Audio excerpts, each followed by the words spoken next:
나가는 큰일 납니다. 예? 그래서 우리가 지금 복음서, 마태복음서를 계속 공부하는데 보면 때로는 제자들이 엉뚱한 질문도 하고 때로는 바리새인들이 와가지고 예수님을 시험을 하고, 근데 예수님은 제자들이 엉뚱한 질문할 때나 아니면 바리새인들이 와가지고 시험할 때나 그런 모든 조건들을 가지고 새로운 교훈을 계속 가르치시는 거예요. 오늘 본문에 보면 예수님의 제자들이 이렇게 물어봐요. 천국에서는 누가 크죠? 거기 한번 보세요. 이렇게 물어봅니다. 그러니까 예수님의 제자들이 좀 엉뚱해요. 네. 예수님을 지금 따라다니면서 많은 귀신도 쫓고 병도 고치고 많은 능력도 행했는데 엉뚱합니다. 1절 시작. 그때 제자들이 예수께 나와 가로되 천국에서는 누가 큽니까? 이게 서열이에요. 서열. 유대 사회는 철저한 서열 사회거든. 서열 사회. 혈통을 중심으로 여기고 계급처럼 서열이 있어요. 그래서 우리가 유대인들의 그 회당에 가도요, 서열이 있습니다. 서열이. 놀랐어요. 유대인들의 회당에, 회당에 들어가서 아무나 가서 하나님 앞에 예배 드리고 율법 배우는 거지. 아니, 서당에 무슨 서열이 있냐고요. 근데 서당에 가니까 진짜 서열이 있어요. 네. 야, 이게 유대 사회는 철저한 서열 사회구나, 서열. 기급, 순서.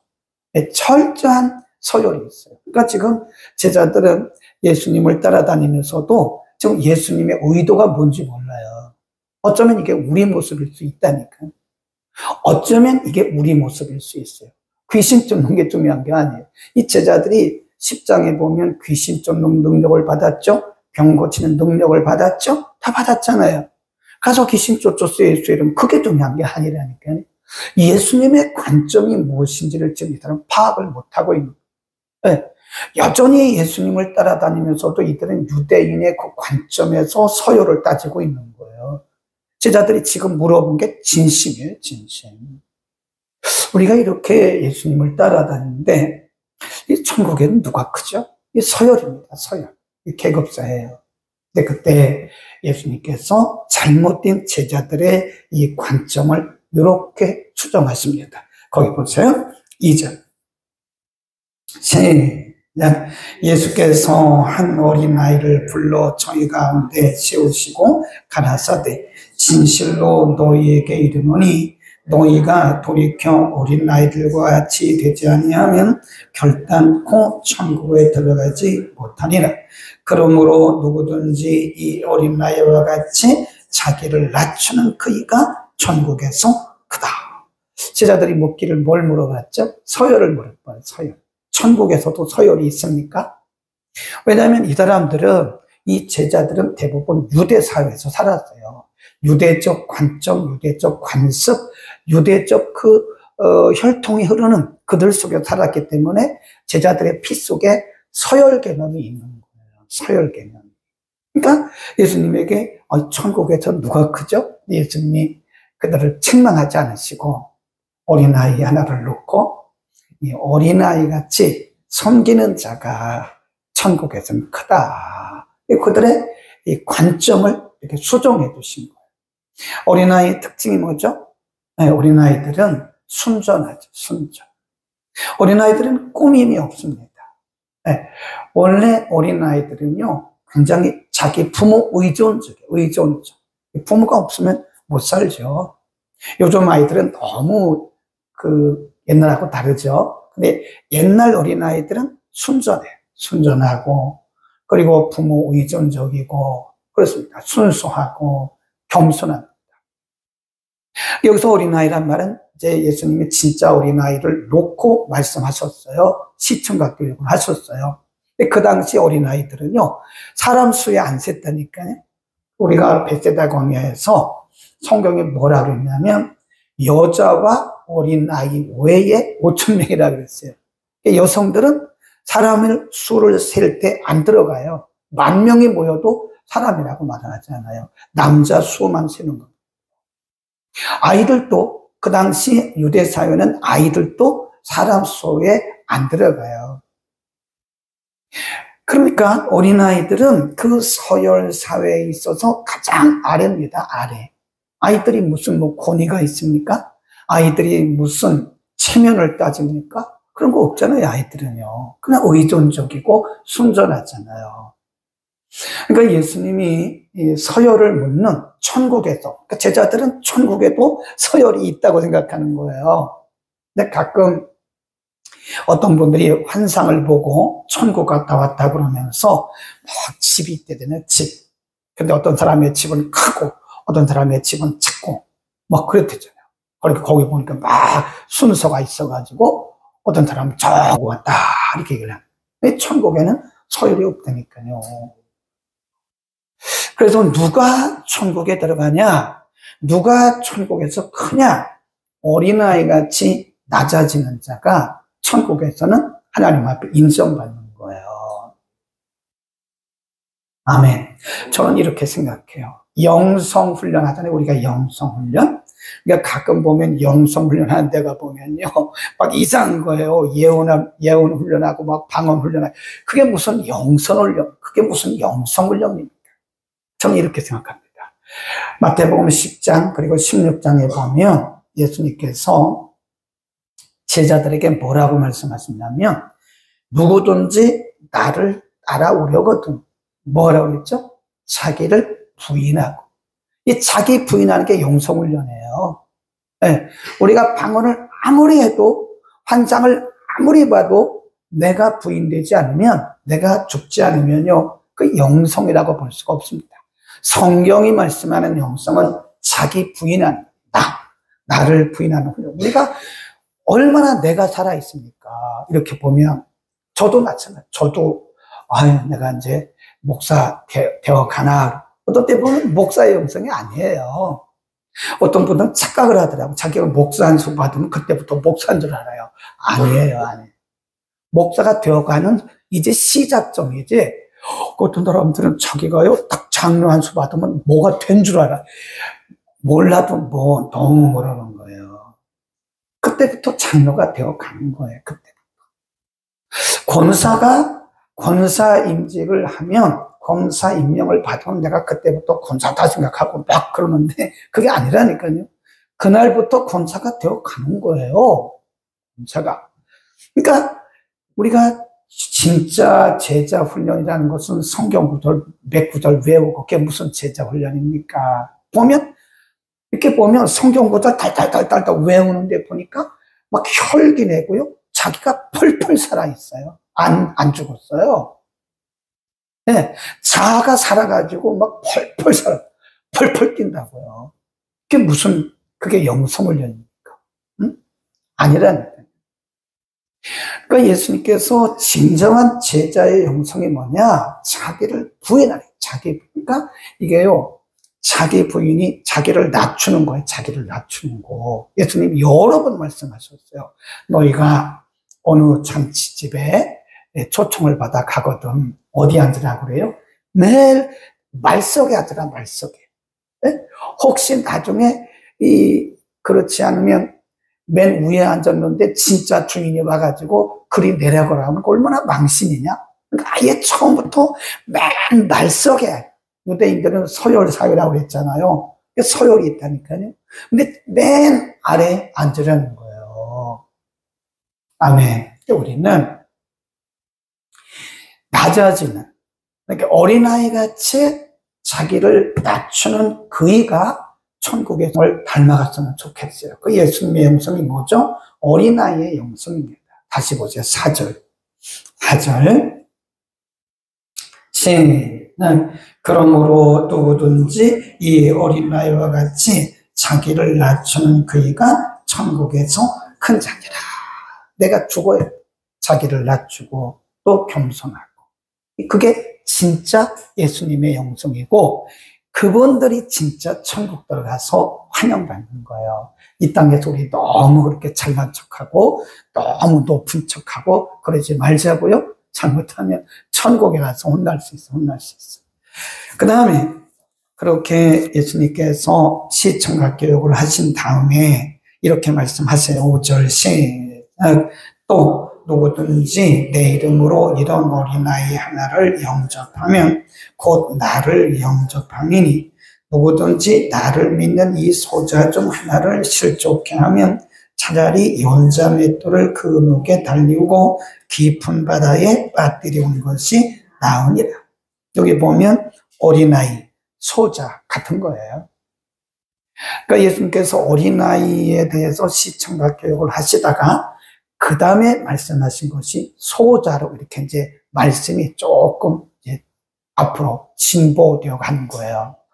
네, 소자 중 여기 있는 소자는 누구냐면 어린아이뿐만 아니라 그 당시 멸시받는 가난한 사람들, 또 못 배운 사람들, 혈통이 낮은 사람들, 이런 이방인들, 이런 사람들이에요. 그러니까 예수님이 지금 제자들에게 관점을 가르쳐, 예수님의 관점, 천국인의 관점을 가르쳐 주는 거예요. 사람들은 그 유대 사회도 마찬가지지만 우리 사회도 마찬가지예요. 사람들은 서열을 봅니다, 서열. 그래서 그 사람이 돈이 많고 또 그 사람이 배운 게 많으면 일단 그 사람에 대해서 일단 우리가 이렇게 존경을 해줘요. 배우지 못했어요. 돈도 없어요. 서열이 낮아요. 그러면 사람들이 막 해요. 막 합니다. 말도 막 합니다. 네, 막 해요. 그게 지금 예수님의 영성과 예수님의 정신과는 지금 이게 완전 다른 거예요. 그러니까 이 소자, 어린아이라고 했는데 소자, 이렇게 그 계급이 낮고 서열 사이에서 서열이 낮고 사람들에게 인정받지 못하는 그런 사람들을 함부로 하지 말라요. 그런 사람들을 영접하는 것이 나를 영접하는 것이다. 반대로 말하면 그런 사람들을 박해하고 핍박하는 것은 나를 핍박하고 나를 박해하는 것이다. 그죠? 마태복음 25장에서 말씀하셨잖아요. 양과 영수의 비유를 통해서 말씀하셨어요. 오른쪽에 있는 양들에게 말했어요. 너희는 너희를 위해서 예비된 영원한 나에 들어가라. 너희가 나를 많이 영접해줬다. 내가 배고플 때 먹여줬고, 내가 감옥에 갇혔을 때 너희가 나를 찾아와줘. 내가 슬플 때 너희가 나를 또 위로해줬고, 이런 말. 내가 헐벗었을 때 옷을, 아유, 우리가 언제 그랬죠? 아니야. 여기 있는 내 형제 중에 가장 작은 자라고 그랬어요. 여기 있는 내 형제 중에 가장 작은 자 하나에게 한 것이 곧 내게 한 것이다. 그랬다니까. 또 반대로 왼쪽에 있는 용소들에게 말하기를 너희는 너희를 위해서 예비된 영영한 불에 들어가라. 너희는 내가 감옥에 갇혔을 때 한 번도 찾아와 주지 않아. 내가 병들었을 때 너희는 나를 찾아오지 않아. 내가 배고팠을 때 너희는 나에게 먹을 것을 주지 않아. 우리가 언제 그랬죠? 아니야. 여기 있는 내 형제 중에 가장 작은 자 하나에게 하지 않은 그것이 내게 하지 않은 것이야 라고 말씀하셨죠. 어쩌면 우리는 우리의 시선이 예수님의 시선과 우리의 관점과 예수님의 관점이 너무 달라가지고요. 어쩌면 우리 가운데 있는 예수님을 막 내쫓고 있는지도 몰라요, 지금. 네. 어떤 분이 그러더라고요.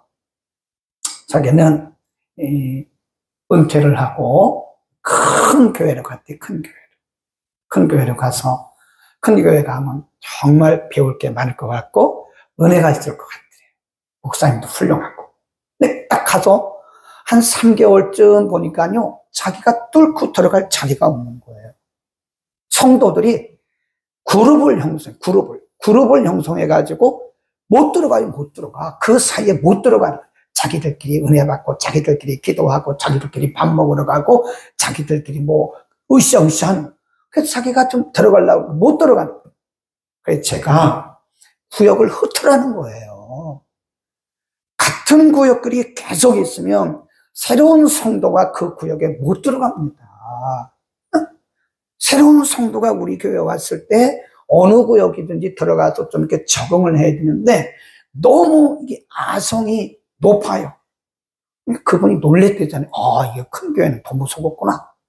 차라리 작은 교회 갈 걸 그랬나? 근데 작은 교회도 마찬가지예요. 또 작은 교회 가면 작은 교회들이 또 어떤 막 그룹을 형성하고 있어요. 그 그룹을 못 들어가는 이거요. 깨뜨려야 됩니다. 큰일 납니다. 어쩌면 우리 천국 가가지고요. 큰일 나요. 큰일 나. 응? 그래서 우리는 우리의 관점이 어디에 집중되어 있어야 돼요? 소자들에게 우리의 관점이 집중되어야 된다.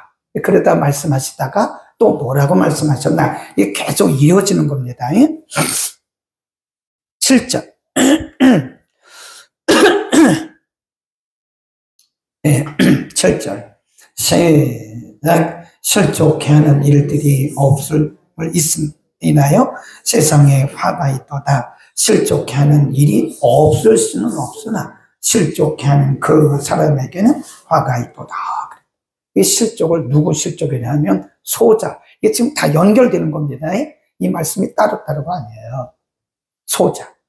그 사회에서 가장 낮은 자. 사람들에게 멸시받는, 사람들에게 인정받지 못하는 자, 무시당하는 자. 이런 사람들을 실족해 함으로써 이 사회가 뭘 받는다고요? 화를 받는다고요. 어쩌면 우리의 공동체가 그럴런지도 몰라요.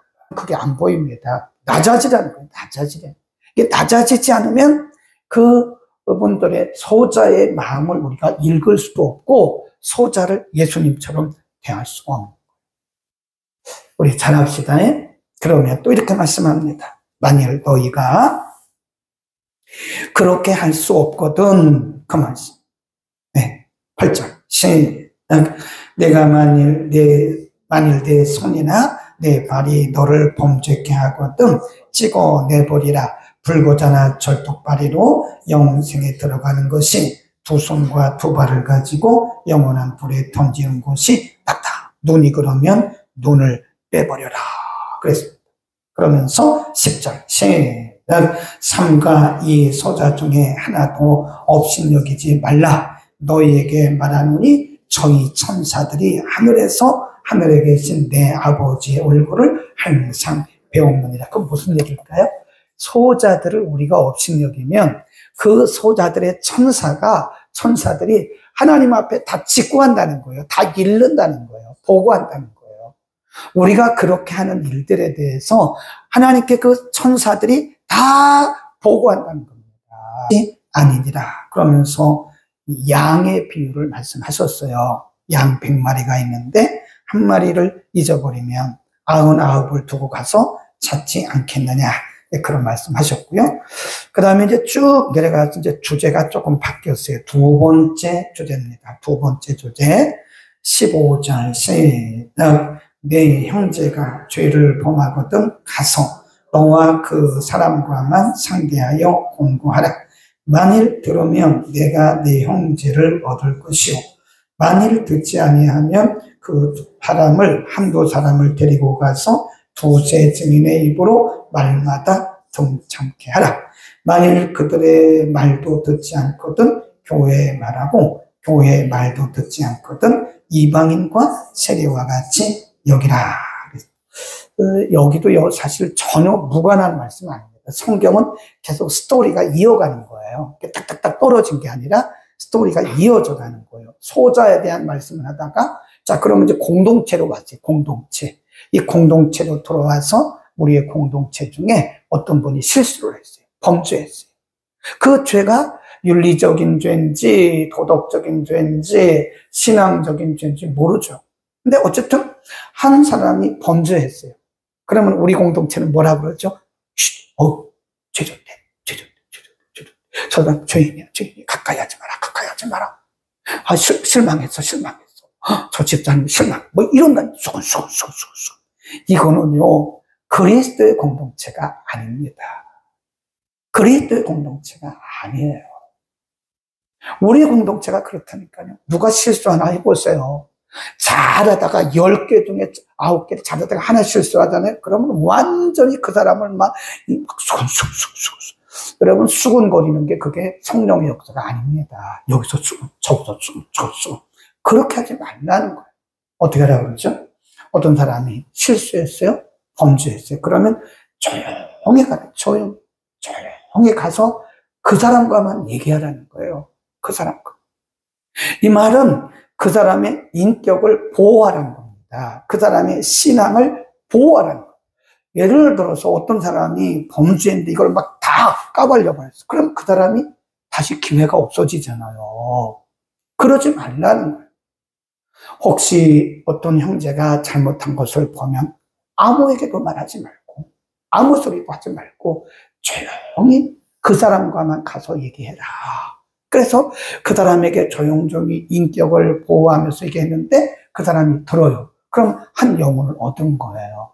근데 이 사람이 안 들어요. 그러면 두세 사람을 증인으로 데려가요.